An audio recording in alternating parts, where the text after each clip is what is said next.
అమ్మ నమస్తే. నమస్తే అమ్మ. Periods hygiene. హ్మ్. హ్మ్. పీరియడ్స్ హైజీన్ హ్మ్. పిల్లలకి ఎట్లా నేర్పించాలి? పీరియడ్ టైంలో శుభ్రంగా ఉండటం, ఎలాంటి శుభ్రత పాటించాలి?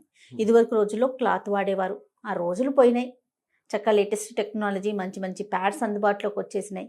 ప్యాంటీ ప్యాడ్స్ కూడా వచ్చేసినాయి పిల్లలకి. కానీ కాస్త జాగ్రత్తలు కూడా అవసరం కదమ్మా. కానీ ఇది కూడా జాగ్రత్తగా ఆలోచించాలమ్మా. ఆ, దీని మీద చాలా పెద్ద స్టడీ జరిగింది. మీకు తెలుసా? అవునవును. అవును. సోషియాలజీ అండ్ ఆంథ్రోపాలజీలో ఉమ్, అవును, ఎక్కువ వాడకూడదు అనేసి. ఈ ప్యాడ్స్ ఎక్కువ వాడకూడదని కూడా తెలిసింది. అవును. The best usage is cloth, um, old cloth.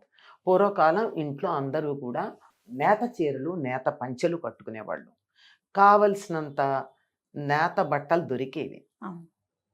Cotton దొరికేది. అవును. అలాంటిది ఆ కాటన్ వాడినప్పుడు ఉండేటటువంటి శుచి, శుభ్రత తరువాతి రోజుల్లో కొన్ని రకాలైనటువంటి ప్రాబ్లమ్స్‌కి ఈ కొద్ది కాలం క్రితం గాజులో పెట్టినటువంటి సర్జికల్ కాటన్‌తో ప్యాడ్స్ వచ్చేవి. ఉమ్, ఉహుం. గాజు గాజు గుడ్డ తెలుసు కదమ్మా, తెలుసు పల్చగా. తెలుసు. నువ్వు దాంట్లో పెట్టి సర్జికల్ కాటన్ దట్ ఆల్సో చక్కగా గుడ్. స్టెరిలైజ్డ్ వచ్చేవి. అవి వాడినప్పుడు చేసింది ఏంటంటే అందులో ఉన్న స్మాల్ పార్టికల్స్. కాటన్ పార్టికల్స్ లోపలికి వెళ్ళి ఇరిటేట్ చేసేవి. దానివల్ల కొన్ని రకాలైన ఇరిటేషన్స్, ఆ ఇరిటేషన్స్ వల్ల వచ్చేటటువంటి ప్రాబ్లమ్స్ వస్తాయి అని అప్పట్లో క్లాత్ గురించి చెప్పారు. అలాగే ఇప్పుడు వస్తున్నటువంటి వాటిల్లో కూడా ఎంత లేదన్నా కొంచెం అలర్జీ కలిగించే లక్షణం ఉంది. ఓకే. క్లాత్కున్నంత స్కిన్ ఫ్రెండ్లీగా అవి ఉండవు కదా. అవును. అవును. చిన్నపిల్లలకు కూడా ప్యాడ్స్ వేస్తే, వాటికి డైపర్స్. డైపర్స్ వేస్తే దానికి ఏదో పౌడర్ ర్యాష్ అవును. రాకుండా మన పౌడర్ వాడేవాళ్ళం అవును. కదా. అవును. ఇవన్నీ కూడా చాలా జాగ్రత్తగా ఆలోచించాలి. ఇంకా క్యాప్సూల్స్ అవును. అవి ఎంత భయంకరమమ్మా. దానివల్ల అనేక రకాలైన ప్రాబ్లమ్స్ వచ్చాయని తెలుసు కదా. అవును. క్యాప్సూల్స్ వల్ల బాగానే ఉంటుంది, హ్యాపీగా అనిపిస్తుంది ఆ క్షణాన. కానీ దానివల్ల ఎంత ప్రాబ్లమ్స్ వచ్చాయి. అవును. ఇవన్నీ తల్లులు దృష్టిలో పెట్టుకుని నీట్గా ఉండడం నేర్పించాలి ముందు. ఆఫ్ ఆల్ ద థింగ్స్ మిగిలినప్పుడు ఎంత వాడినా వాడకపోయినా ఎక్కువగా శానిటైజర్స్ వాడాలి. సావ్లాను ఏదో ఒకటి డెట్టాలు ఇత్యాదులు ఉంటాయి. ఇది కొంచెం క్రూడ్ మిగిలిన వాటికన్నా పోలిస్తే ఓకే. కదా. వేరేవి చాలా ఉన్నాయి లేటెస్ట్ మంచి ఫ్లేవర్స్ ఉన్నాయి. వాటన్నిటికన్నా కూడా క్రూడ్గానైనా అందరూ వాడగలిగిన గనక నేను చెప్తున్నా. ఓకే. ఇవి అందుబాటు డెటాల్ అంత ఖరీదైంది ఏం కాదు. అవునవును. దాన్ని అట్లాంటివి తీసుకుని శానిటైజ్ చేసుకునే వాడాల్సినటువంటి అవసరం ఉంది. ఆ సమయంలో తప్పనిసరిగా మిగిలినప్పటికన్నా మరింత శుచిగా స్నానం చేసి ప్యాడ్స్ వీలైనంత వారి అందరికీ ఒకే రకంగా ఉండదు ఫ్లో గనక. దాన్ని బట్టి వాళ్ళకు 1-2 సార్లలో అర్థమవుతుంది గనక దాన్ని బట్టి జాగ్రత్తగా వాడుతూ ఉండడం నేర్పాలి. ఎప్పుడెప్పుడు మార్చుకోవాలి అన్నది. ఇప్పుడు అందుబాటులో కూడా వచ్చి మీరన్నట్టు చెడ్డీల్లోనే పెట్టేసుకునేటటువంటివి కూడా ఉన్నాయి. అది వరకు వేరే రకంగా ఉండే. రాను రాను రకరకాల డెవలప్మెంట్స్ వచ్చాయి. ఒట్టి బట్ట వాడడం దగ్గర నుంచి దీనికి వీటన్నింటిలోకి బెస్ట్ బట్టలు మాత్రమే. అంతే. అంతే. మిగిలినవి వాడొద్దని చెప్పట్లా. నేను చాలామంది పిల్లలకి చెప్పింది ఏమిటంటే, మీరు ఏదన్నా వాడండి. దాని మీద పాత బట్టలు మేవైతే కాటన్ బట్టలుంటే వాటిని చక్కగా ఉతికి డెటాల్లో పెట్టి ఎర్రని ఎండలో ఆరేసి చిన్న చిన్న దస్తీలంత ముక్కలు చేసి ప్యాక్ చేసి పెట్టుకోండి. ఓకే. పెట్టుకుని మీరు వాడే ప్యాడ్ మీద ఈ క్లాత్ పెట్టండి. ఓకే. ఏమవుతుంది, ఈ ప్యాడ్ వల్ల వచ్చేటటువంటి ఇరిటేషన్స్, ర్యాషెస్, చికాకులు ఏవైతే ఉన్నాయో వాటిని చిన్న ముక్కలు పెట్టుకోండి. ఓకే. అది కూడా మెత్తనివి, పాత పెద్దవాళ్ళు వాడేటువంటి మెత్తని చీరలు. ఈ మధ్య దోవతలు అసలు దొరకట్లేదు అనుకోండి. మనకు దొరికేవి ఓన్లీ ఇవి మాత్రమే. అందులోనూ మళ్ళీ మనం పెట్టికోట్స్ లాంటివి వాడేది లెనిన్ క్లాత్ అయితే అది థిక్గా ఉంటుంది. అది ఇబ్బంది. పల్సనివి ఏవైతే ఉంటాయో వాటిని చిన్న ముక్కలు చేసుకుని జాగ్రత్తగా పెట్టుకోమని చెప్తా. అది చాలా సేఫెస్ట్ మెథడ్ అమ్మా. ప్యాడ్స్ కొనుక్కోగలిగిన వాళ్ళది. కొనుక్కోలేని వాళ్ళు కూడా చాలా మంది ఉన్నారు. దానికి మీకు తెలుసో తెలియదో, తెలిసే ఉండాలి, మీకు తెలియకుండా ఉండడం అన్నది జరగదు. ఒక సంస్థ పేరేదో ఉంది, దాని పేరు మర్చిపోయాను. కానీ కొన్ని అనాథాశ్రమాలు ఉన్నాయి. ఈ అనాథాశ్రమాల్లో ఆడపిల్లలు కూడా ఉంటారు. వీళ్ళు ఏం చేస్తారంటే ఎక్కడైనా సరే మీరు పాతది ఏది ఇచ్చినా తీసుకుంటారు.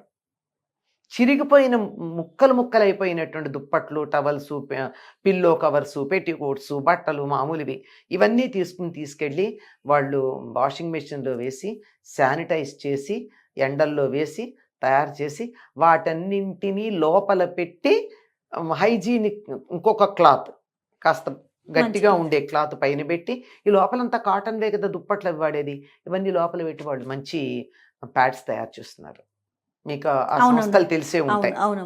సాధనానో ఏదో తెలుసు, వాళ్ళు ఉన్నారు కదా, వాళ్ళు వచ్చి మా దగ్గర ఉన్నాయి అంటే వ్యాన్ తీసుకొచ్చైనా తీసుకెళ్తూ ఉంటారు. ఇవన్నీ కూడా ఉపయోగకరమైంది. ఇలా లోపల ఈ సర్జికల్ కాటన్స్ అవి పెట్టేవి కాకపోయినా ఇలాంటి క్లాత్ అయినా మంచిది. పైగా దీంట్లో నుంచి క్లాత్కి పైన కొంచెం గట్టిది వేస్తారేమో, లోపల నుంచి ఈ ఫాలికల్స్ రావు బయటికి. కనుక ఇవన్నీ సేఫ్ మెథడ్స్. ఇవన్నీ తెచ్చుకునేవైతే మనిషి తనంతట తాను ఉండాల్సిన హైజీన్ ఉంటుంది, అక్కడ మర్చిపోతారు. అక్కడ మర్చిపోతారు కనుక మిగిలినప్పటికన్నా చాలా జాగ్రత్తగా మంచి సబ్బు వాడి క్లీన్ చేసుకుంటూ ఉండాలమ్మా. ప్యాడ్ మార్చుకున్నప్పుడల్లా క్లీన్ చేసుకోవాలి. హ్యాండ్స్ వాష్ చేసి, హ్యాండ్సే కదా ఆ పార్ట్స్ కూడా క్లీన్ చేసుకుని, ఇన్నర్ పార్ట్స్ కూడా క్లీన్ చేసుకోవాలి, తప్పనిసరిగా క్లీన్ చేసుకోవాలి. అది మర్చిపోతూ ఉంటారు చాలా మంది. ఎందుకంటే ప్యాడ్ మార్చేసుకున్నాం కదా, స్నానం చేసినప్పుడే కదా మనం సబ్బు వాడేది అని, ఆ టైంలో తప్పనిసరిగా వాడాలమ్మా. అందుకోసం సెపరేట్ గా సబ్బు పెట్టుకోవడం మంచిది, అందరూ వాడే సబ్బు కాకుండా. ఎందుకంటే మనం వాడేది వాళ్ళు వాడకూడదని. అంతే కదా. ఒక్కసారి ఇలాంటి దానికి వాడినందుకు ఏమి ఇన్ఫెక్షన్స్ రావు, జస్ట్ మానసికంగా మెంటల్ ఫీలింగే తప్ప దానివల్ల వస్తుందని ఏం చెప్పలేం. కనుక అలాంటివి చాలా పాటించాల్సిన అవసరం. చాలా మందికి ఇది తెలియక అయోమయం అయిపోయి బట్టలు పాడు చేసుకుని చాలా రకాలు ఉంటాయమ్మా. ముఖ్యంగా ఒక మధ్యతరగతి అబౌవ్ మిడిల్ క్లాస్ వాళ్ళకి చెప్పక్కర్లేదు, కానీ ఇవన్నీ గురుకుల పాఠశాలలు, తర్వాత సోషల్ వెల్ఫేర్ స్కూల్స్, అక్కడ చదివే ఆడపిల్లలకి మాత్రం వెళ్ళి ఎడ్యుకేట్ చేయాల్సిన అవసరం చాలా. ఎలా పెట్టుకోవాలి ఏంటని చెప్పాల్సిన అవసరం. మీరు వెళ్తుంటారు కదమ్మా? నేను వెళ్తానమ్మా. వాళ్ళు దేవర్ ఆల్ హ్యాపీ. వాళ్ళకి వీ కాంట్ అఫోర్డ్ ప్యాడ్స్ అని చెప్పారు. అంటే ఇచ్చేటటువంటి లయన్స్ క్లబ్ లాంటి వాళ్ళు కొన్ని స్పాన్సర్ చేస్తున్నారు, చాలా మంది ఉన్నారు చేసేవాళ్ళు. అలా అయినా కూడా సరిపోకపోవచ్చు, ఎందుకంటే ఈ స్పాన్సర్ చేసిన తీసుకెళ్ళి ఇంట్లో వాళ్ళు వాడి వీళ్ళ వరకే ఇస్తారు, కానీ కుటుంబ సభ్యులకి వాళ్ళకి ఇవ్వరు కదా. వాళ్ళకి అప్పుడు చెప్పింది ఇదే, మీరు నీట్గా చేయండి. ముందర అన్నిటికన్నా ఈ మాత్రం ఉంటుంది కదా, డెట్టాల్ లాంటిది సబ్బు వాడతారు కదా, తీసి ఎండలో పడేయండి ఓ రోజంతా, ఎర్రని ఎండలో పడేస్తే ఇవన్నీ మీరు శానిటైజర్ వాడినా వాడకపోయినా ఎండలో వేస్తే క్లీన్ అయిపోతాయి. శుభ్రంగా చేసి ఎండలో వేసి చక్కగా వాటిని మడతలు పెట్టుకుని ఆ మడతల్ని చాలా నీట్గా జాగ్రత్తగా పెట్టి అయోమయంగా లేకుండా వాడు వాడుకున్నట్టయితే మీకు ఉపయోగం ఉంటుంది. తర్వాత everybody has their own physical contours, దానికి అనుగుణంగా ప్యాడ్స్ని కొంచెం అటు ఇటు సర్దుకోవాలి. అందరికి ఒకేలాగా కుదరదు కదా. శరీర తత్వం, లావుగా ఉన్నారు, సన్నగా ఉన్నారు, కాళ్ళు ఉన్న తీరు, ఇవన్నీ వీటన్నిటి బట్టి వచ్చమ్మా. దాన్ని బట్టి అడ్జస్ట్ చేసుకుని అలా అడ్జస్టబుల్ గా దొరుకుతున్నాయనే విన్నాను నేను. మన ఫిజికల్ బాడీకి సరిపోయేట అట్లా ఉన్నవి సైజెస్ వారీగా దొరుకుతాయి. దాన్ని బట్టి వాడుకున్నట్టయితే చాలా రకాలైనటువంటి గైనిక్ ప్రాబ్లమ్స్ రావు. రైట్. ఇన్ఫెక్షన్ వల్ల కదా వచ్చేవి. ఇన్ఫెక్షన్ వస్తే ఒక్కోసారి మొండి జాతుల వాళ్ళు ఉంటారు, వాళ్ళకి తొందరగా ఇన్ఫెక్షన్ లోపల ఉంటుంది కానీ గుర్తుపట్టరు. అలానే ఉండిపోతుంది. అది పర్వాలేదు, అలాగే ఉంటుందా, దురద ఉంటుందేమో, నొప్పి ఉంటుందేమో అనుకుంటూ ఉంటారు, భరించేస్తూ ఉంటారు. అలాంటివన్నీ ఎక్కువ కాలం ఉండి ప్రెసిపిటేట్ అయ్యి చాలా పెద్ద ప్రాబ్లమ్స్ క్రియేట్ చేసే అవకాశం ఉంటుంది. అందువల్ల జాగ్రత్తగానే ఉండాలమ్మా. 90% ఆఫ్ ది ప్రాబ్లమ్స్ ఈ క్లెన్లీనెస్ లేకపోబట్టే వస్తుంది. రైట్. హైజీన్ అనేది పిల్లలకి నేర్పించాలి. ముఖ్యంగా జనరల్ గా హైజీన్ అవసరం, ఇప్పుడు మరీ అవసరం. రైట్. నమస్తే. నమస్తే అమ్మా.